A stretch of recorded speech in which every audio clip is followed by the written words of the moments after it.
for this Sabbath, the 17th day of the 4th month, according to the scriptures in this year. And today we are closely looking at how love can result out of obedience to the Torah. And we are going to be looking at the first epistle of Peter. First epistle of Peter, chapter 1. We will take it like a study by studying all the verses in the chapter, and then we will be able to deduce from it the law that is the summary of the law. You know, when Yeshua was confronted by the scribes in the gospel according to Matthew, as well as other gospels, he was asked what is the summary of the law, and he said that the summary of the law is love Yahweh your Elohim with all your heart, with all your soul, with all your strength, and with all your mind. And the second is like it, namely love your neighbor as yourself. So it means that walking in the way of the Torah, obedience to the commandments of Yahweh is to produce love.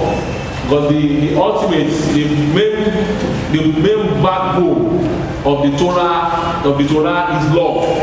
And we can see this explicitly if we study this epistle of Peter chapter 1. And I want us to open to it. We will take the study of the chapter verse by verse. It is going to be of help to us. We take it verse by verse, but before we do that, it will be very good if we can read the whole chapter. If we can read the whole chapter. The first epistle of Peter, chapter 1, beginning to read from verse 1. First Peter chapter 1 from verse 1. I will read the scriptures, the version of the Bible.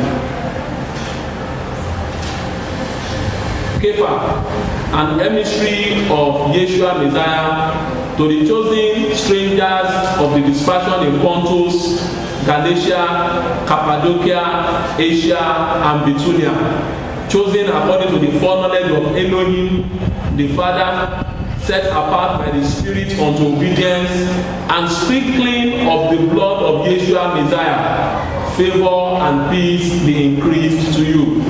Blessed be the Elohim and Father of our Master, Yeshua Messiah, who according to his great compassion hath caused us to be born again to a living expectation through the resurrection of Yeshua Messiah from the dead, to an inheritance incorruptible and undefiled and unfading, having been kept in the heavens for you, who are protected by the power of Elohim through belief, for a deliverance ready to be revealed in the last time, in which you exalt, even though for a little while, if need be, you have been grieved by manifold trials, in order that the proving of your belief, much more precious than gold that perishes and proven by fire, might be found to result in praise and respect and esteem and the revelation of Yeshua Messiah, whom having not seen you love, in whom you exalt with unspeakable and esteemed joy, yet not seeing but believing, obtaining the goal of your belief in deliverance of lives.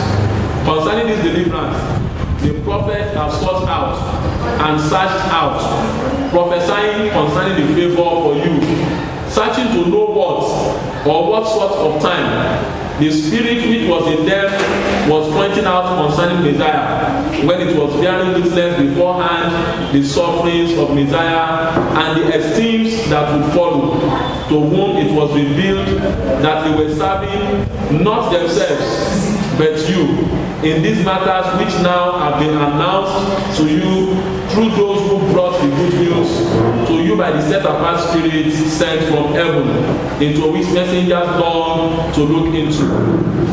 Therefore, having gathered up the loins of your mind, being sober, set your expectation perfectly upon the favor that is to be brought to you and the revelation of Yeshua Messiah as obedient children, not conforming yourself to the former lusts in your ignorance.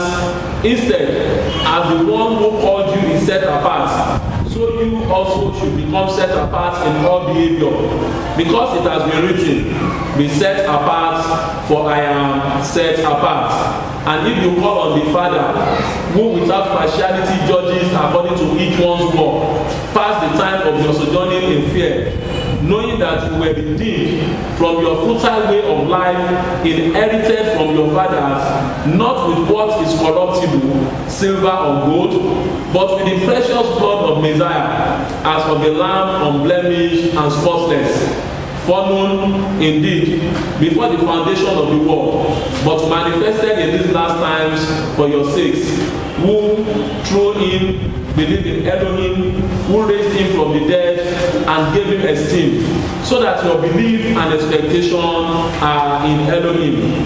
Now that you have cleansed your lives in obeying the truth through the Spirit, to unfeigned brotherly love, love one another fervently with a clean heart, having been born again, not of corruptible seed, but incorruptible, through the living word of Elohim, which remains forever. Because all flesh is as grass, and all the esteem of man is as the flower of the grass withers, and its flower falls away, but the word of Elohim remains forever. And this is the word announced as good news to you. May Yahweh bless the reading of the set apart word. Amen. So we've seen from where we have read 1 Peter chapter 1, and I want us to now take it verse after verse, because we really need to understand what Peter was writing to the brethren scattered all over Asia. So we take it verse by verse, and I pray that as we go through it, we'll be able to have our minds enlightened by these living words of Elohim. So let's start with verse 1 through verse 2, which is the introduction to the epistle. Verse 1 and verse 2. It says, Kepha, and the mystery of Yeshua Messiah, to the chosen, strangers in the dispersion in Pontus, Galatia, Cappadocia, Asia, and Bithynia, chosen according to the foreknowledge of Elohim the Father, set apart by the Spirit unto obedience, and sprinkling of the blood of Yeshua Messiah, favor and peace be increased to you. We see that in this introduction, the letter, this epistle of Peter is written to those that are one, chosen. Then they are strangers of the dispersion, or what another version we say, strangers in the world. Strangers in the dispersion, that is scattered. They have become strangers in every place they have been to.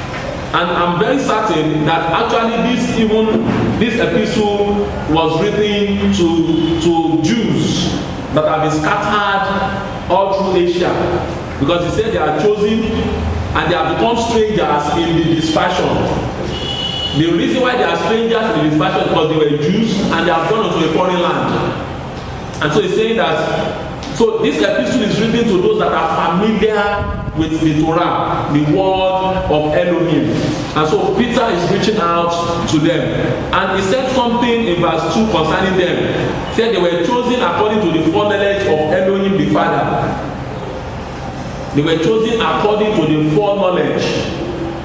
And chosen according to the foreknowledge of Elohim means that, of course, Israel was chosen. Is a chosen race. It's according to his knowledge, to his foreknowledge. He called Abraham out, knowing fully well that Abraham will respond to him, and knowing fully well that his descendants will be his chosen people. So they were chosen according to the foreknowledge of Elohim, the Father. Then they were set apart by the Spirit unto obedience. Because this is the key of what we are going to see in this chapter. And already in the introduction, Peter is already saying it. They were set apart by the Spirit unto obedience. Praise Yahweh. So if that's why we talk about the work of the set apart spirit. What is the work of the set apart spirit? Is to work within us, that we will obey the Torah, and by obedience to the Torah we become set apart. And that's what the sanctifying work of the set apart spirit. Because it is through our own obedience that the Spirit is working in us that makes us to be set apart. That's where our own comes in. So sanctification, it has to do with us also obeying, being in obedience to the word of Elohim. So in the second part of that verse 2 tells us that also we are set apart by the sprinkling of the blood of Yeshua Messiah. So two things set us apart. Two things set us apart: the blood of Yeshua and obedience to the Torah, which we have through the Spirit that is working within us.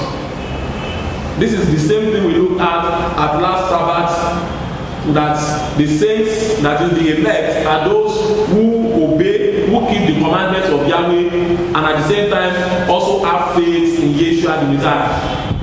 So those are the two things that makes us to be set apart, that gives us the status of priests and kings of Yahweh. It is through obedience to Torah and also through the sprinkling of the blood of Yeshua. It makes us to be set apart. And that is even being shown in the introduction here of Peter in his letter to the Jews scattered all over Asia. And so it's what we are really looking at. We are going to really have much more to do in this. Then it says favor and peace be increased to you. So obedience is stressed. And by the time we get to verse 14 and verse 22, we see that this obedience is also stressed further. It's also stressed further. Let's continue. Verse 3 says, blessed be the Elohim and Father of our Master, Yeshua Messiah, who according to his great compassion has caused us to be born again to a living expectation through the resurrection of Yeshua Messiah from the dead. So we are seeing here that it is by the great compassion of Yahweh, his love towards us, that we are born again.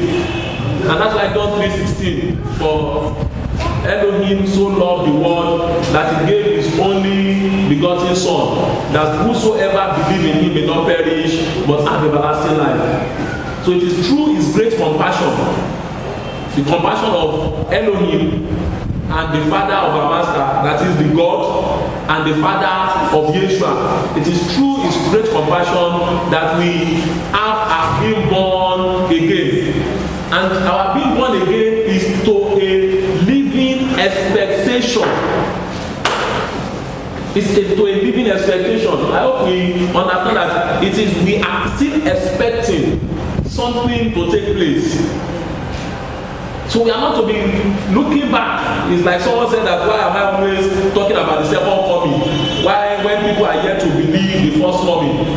Our calling is to expect the second coming, so that we can benefit from the grace and favor that is given to us. Even as we tell people about Yeshua, about his work, about Yahweh, does not mean we focus only on his first coming. But for us as a person, we should be expecting his second coming, so that we be able to get the promises that have been given to us. The promises that have been explained to us. Those are the promises we look forward to attain when it comes the second time. And that is what Peter is saying in this third verse, that